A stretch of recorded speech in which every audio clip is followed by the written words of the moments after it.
Армысыңдар, құрметті оқырмандар. 4 маусым Қазақстан Республикасының мемлекеттік рәміздер күніне орай рәміздің мақтанышым тақырыбындағы поэзиялық тізбегі бүгінгі шарамыз. Мемлекеттік рәміздер мемлекеттік тәуелсіздігін білдіретін символикалық айырым белгілері. Мемлекеттік рәміздер белгілі бір мағына берерлік өзара үйлесімде орналастырылған жанды жансыз заттардың бейнелерінен құрастырылады. Мұндай бейнелер үйлесіммен мемлекеттің, елдің арман мұраты өзін-өзі түсінуі көрініс береді. Қазақстанның мемлекеттік рәміздер ретінде туды, елтаңбасы және әнұраны жатқызылады.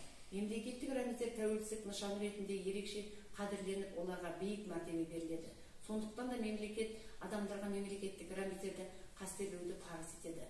Олардың түр-түсі мен ресми қолданылуы тәртібі Конституцияда немесе конституциялық заңда белгіленеді. Бұл мемлекеттік рәміздерге биік мәртебе береді және заңмен қорғалады. Мемлекеттік рәміздерді қадірлеу азаматтардың мемлекеттік тәуелсіздігін құрметтеуді нығайтып, жасөспірімдердің отансүйгіштік сезімін қалыптастырады.